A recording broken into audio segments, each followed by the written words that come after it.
So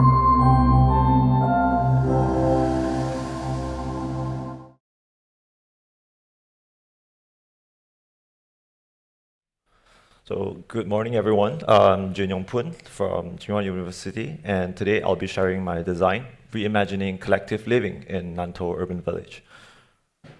I was born and raised in Malaysia, and later I continued my master's studies at Tsinghua University, and then in 2023, I had a chance to intern in Shenzhen. And before that, I mostly studied urban issues from the outside, but Shenzhen changed that. It showed me that cities are not only about space, they are about people, land, and the way life actually happens. So it was in Shenzhen that I first encountered a very unique urban typology, the urban village, Chengzhongchun. As shown here, these are dense pockets of self-built housing surrounded by high-rise development. They provide informal and affordable homes within the city. So what fascinated me was the urban village is neither simply urban nor rural. It sits somewhere in between, born from the collision between rural land and urban development. This in-between condition became my starting point. So many friends in Shenzhen would say the story begins in 1980 when a line was drawn beside Hong Kong, marking the birth of Shenzhen Special Economic Zone. So within a few decades, it grew from a small fishing village into a global metropolis, driven by speed, technology, and creative energy. And with this growth came people, millions arriving for work and a better life. But the city was not ready. People arrived faster than homes could be built. So another housing system emerged. Local villagers built rental housing on collective land, and over time, this building grew taller and denser, gradually forming Shenzhen's urban villages. And these villages are not marginal. They are the crucial part of the city's identity. Today, they still house around 12 million people and support Shenzhen's everyday life. But ironically, as the city gets matured, it began to turn against the very villages that had nourished its growth. Once land became valuable, these communities became vulnerable. Demolition became the dominant answer. Baishizhou village showed this conflict clearly. It was once home to over 150,000 people, full of markets and daily life, and later it was reimagined as a future CBD. When I visited the area, many residents had already been displaced, while the project itself has been stalled. What remained was an empty site where a living community once existed. As vibrant communities disappeared and new towers rose, people began to realize that urban villages are not just old buildings. They held memory, human connection, and the ordinary rhythms of the city. And by 2017, Shenzhen began shifting from demolition towards organic renewal. So before the market arrived, artists and architects began to speak of coexistence. They saw the urban village not as a problem to erase, but as a living part of the city. But as art, culture, commerce entered the village, I realized that there's one story that was still missing, the story of coming home. So I asked, what is it really like to come home here every day? So walking through the streets, I began to wonder, can the way back home be safer and more dignified? And can a small room have more light and air? And when I grow old, will there still be a place nearby to sit, to meet, or even to belong? So with this question, my research moved to Nantou Urban Village, one of the oldest urban villages in Shenzhen. Nantou is located in central Nanshan, surrounded by highly developed urban areas.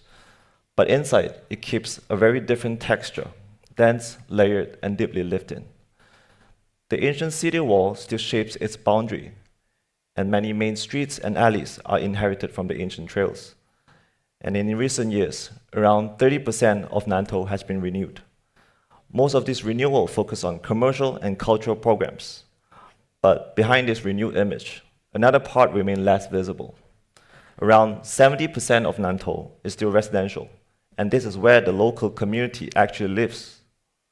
So I chose an in-between zone as my site, between the renewed cultural area and the neglected residential fabric. For me, this site becomes a testing ground. How can regeneration move beyond culture and commerce and return to the people who actually live there? So I brought myself into the site, imagining that I was one of the people living there. So at the macro scale, I looked at how community spaces actually works, and at the micro scale, I explored how existing housing can become collective living. And together, these two scales aim to create a more integrated and more human form of renewal. And from there, let's first reimagine the communal cluster. The goal is not to replace the village, but to repair its spatial network from within. To move beyond my personal observation, I first studied movement through the site, access points, existing alleys, and path simulation. And from these studies, I identify an ideal path, a clearer and more open route throughout the cluster. But the real village is always more complex than a simulation. So after fieldwork, I asked myself, what could be kept, repaired, or even to transform? So in Nantou, narrow streets are not only routes. They are where children play, elderly people sit, and also neighbors talk. So new renewal begins with safer streets and public places for all ages. At the same time, new creative workers are entering Nantou, young people like me who needs affordable housing and places to work and meet. So the strategy becomes clear: improving housing, supporting existing residents, and welcoming new forms of collective living. First, the large-scale demolition is not realistic here. In such a dense village, every square meter matters. So selective demolition removes only what blocks light and movement, then add back the lost floor area through FAR compensation. Second, the ground floor becomes a shared public layer. Daily life already spills into the streets, so the design gives it more space and dignity. Third, connection can happen only on the ground in such a dense fabric. Core, bridges, platforms allow people to move and meet across different levels. And finally, greenery also grows from local habits. Many residents already bring plants into their own balconies and rooftops. So the design turned this habit into a shared landscape for shade, planting, and gathering. Together, these interventions form a capillary-like public network through the site. It connects homes, services, workspaces, and open space, not as a grand destination, but as something people naturally enter through everyday life. Now, let's look into the central cluster. I found that a lively community doesn't always need more buildings. Sometimes it needs more room to breathe. So the first layer is the field, open spaces for play and everyday gatherings. So the sport court becomes an open stage for daily community life. It can hold exercises or a greeting on the way back home. At different times of the day, the same space carries different scenes of life. And nearby, the playground brings children's voices back into the neighborhood, while daily life continues around it. The communal market allows small vendors and everyday services to stay, giving informal life a more stable and welcoming space. But land in Nantou is extremely limited, so even the smallest leftover spaces are so important.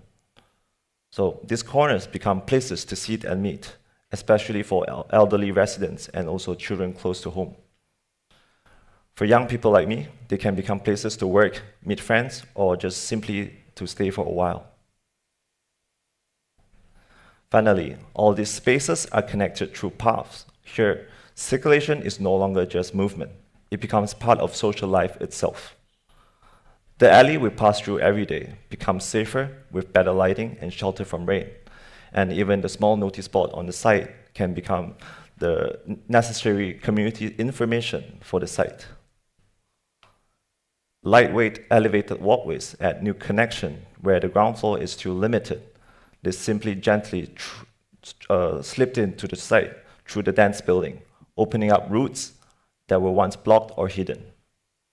And as path unfolds upwards, it connects the shared spaces, living units, and also the rooftop gardens.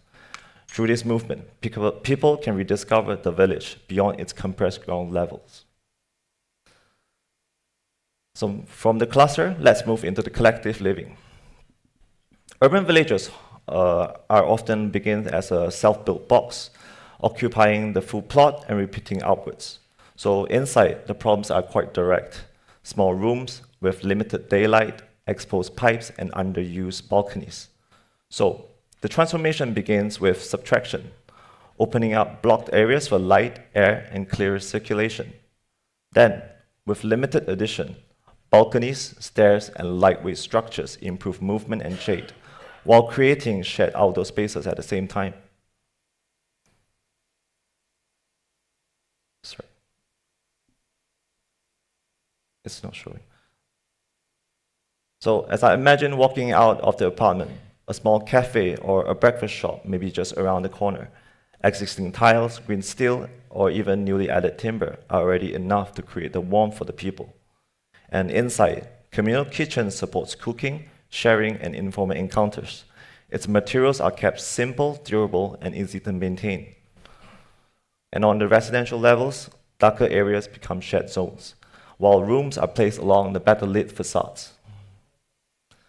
The units are kept quite simple. They are mainly single and double rooms, around 6 to 12 square meters. They are very simple, so future residents can shape them gradually over time. And at the top, the shared rooftop garden becomes a breathing space for dining, planting, and also gathering. It led residents to meet beyond their small rooms. The design also responds to Shenzhen's hot and rainy climate.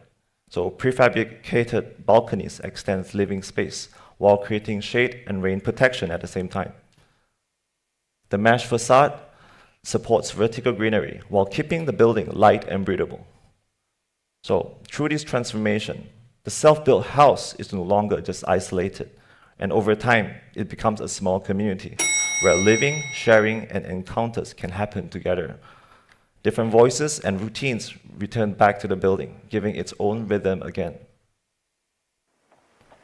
So, for the past 1.5 years, I've been asking one question. Can urban regeneration be more organic, not by demolishing everything and starting over, but by working with what is already there? Through this project, I realized that renewal should begin with the new image of a city. It should begin with the people who actually live there. Urban village may look dense, informal, and imperfect, but inside them, there are affordable homes, everyday relationships, and a community that still matters.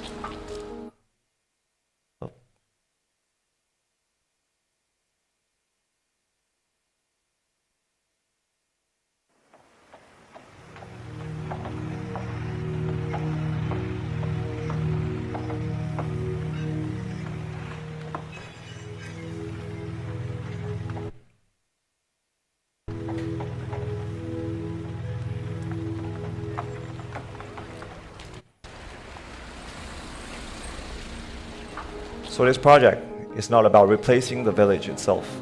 It is about bringing back light, air, and sharing dignity, step by step. For me, the true purpose of urban renovation is about humanistic revitalization, to reactivate people, community, and everyday life.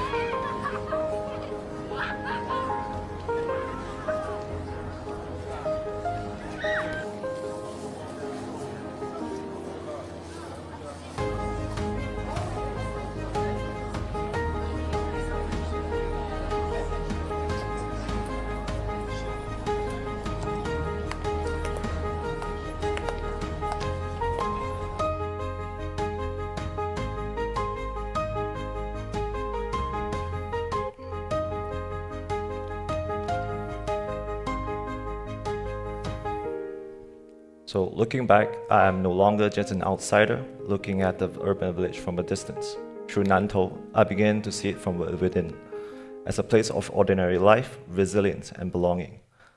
People often say Shenzhen has no history or culture, but I realized that urban villages are exactly where part of Shenzhen's culture lives. So in their openness, diversity, and human warmth.